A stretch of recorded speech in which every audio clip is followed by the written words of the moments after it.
Halo, apa kabar? Ya, hari ini saya mau bahas satu buah TWS dan kali ini dari brand Pamu. Oke, jadi ini pertama kali saya nyobain produk dari brand Pamu. Jadi buat yang belum tahu, brand Pamu ini dikirim dari China ya. Dan ini saya dikirim langsung dari sana, dan kalau dijual di websitenya Pamu ini harganya sekitar $99. Link pembelian dari websitenya langsung kalian bisa lihat di kolom deskripsi. Dan saya juga udah cantumin link pembelian di marketplace lokal, jadi cek aja di kolom deskripsi.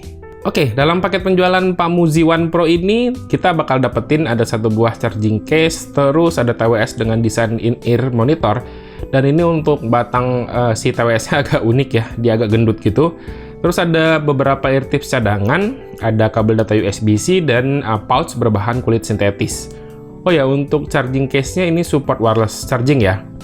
Untuk pilihan warnanya dia ada 3, yang hitam nih kayak yang punya saya, terus ada putih sama ada warna hijau.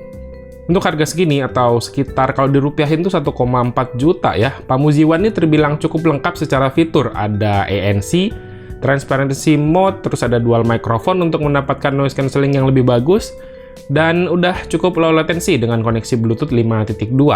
Oh ya, untuk kodek yang support ini ada di kodek AAC dan SBC. Terus untuk pengoperasiannya dia udah menggunakan sensor sentuh, yang fungsi sentuhnya ini sebenarnya by default tuh kayak di tap satu kali untuk pause and play, double tap untuk next song, tapi ini semua masih bisa di custom lagi di aplikasi Pamu ya. Jadi ini aplikasinya bisa di-download dulu di Play Store. Ada sedikit hal aneh yang saya temui dari aplikasi ini, dimana untuk settingan default itu mode yang tersedia hanya ada ANC sama transparency mode doang. Awalnya kan saya ngerasa bingung ya, biasanya tuh ada 3, kayak ANC on, transparency mode, sama yang nggak kedua-duanya gitu, yang mode normal. Tapi ternyata ini masih bisa diaktifin untuk mode normalnya di settingan dari aplikasinya. Jadi di set dulu pertama kali di aplikasi, baru nanti dia bisa masuk ke mode normal. Kualitas ANC-nya sih bisa dibilang biasa aja ya, untuk harga 1,4 jutaan. Nggak terlalu signifikan lah. Ketika ANC-nya aktif, malah bedanya tuh kayak ada di sound quality-nya yang berbeda dibandingkan dengan mode yang lain. Tapi nanti deh saya bahas lebih lanjut ya.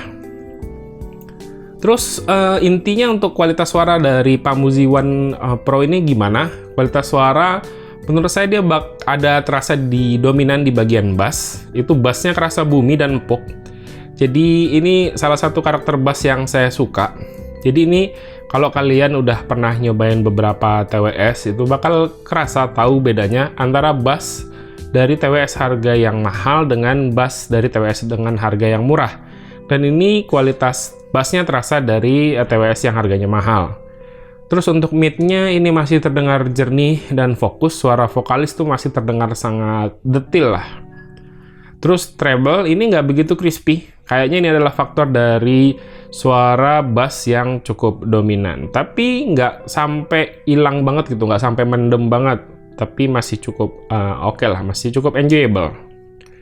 Terus untuk sound staging ini kerasa cukup luas dengan separasi instrumen yang bisa dibilang terdengar dengan cukup bagus. Jadi masih virtualisasinya masih bisa cukup terdengar dengan detail.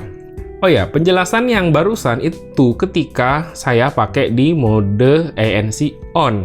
Nah, ini yang jadi agak bingung gitu. Ketika di mode yang lain, ANC off atau transparency mode atau di mode normal, itu karakternya tuh beda lagi ya. Jadi karakternya sedikit berubah, dimana porsi dari bassnya ini sedikit nurun, sedikit lebih kalem gitu. Untuk range suara yang lain sih kayaknya masih lebih kurang sama aja. Terus untuk harga segini, apakah Pamu Z1 Pro ini rekomen untuk kalian beli? Sebenarnya agak susah saya rekomendasikan, karena apa? Secara kualitas sebenarnya TWS ini bagus. Enak buat didengar, terutama buat orang yang seneng bass, ini cocok gitu ya.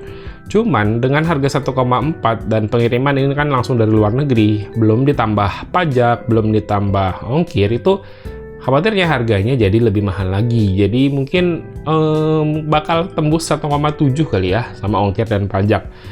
Ya, di harga segitu masih lumayan banget ya. Kecuali kalian bisa dapetin TWS ini di harga sekitar 1,4 juta, ini bakal worth it banget buat dibeli. Dan sebenarnya di marketplace lokal tuh ada yang buka open PO harganya 1,9, nanti kalian cek aja kolom deskripsi di bawah ya. Dan ya, segini aja untuk video kali ini. Terima kasih buat yang udah nonton. Silahkan like dan share video ini jika menurut kalian video ini bermanfaat. Dan ini pamit, sampai jumpa di video berikutnya. Bye!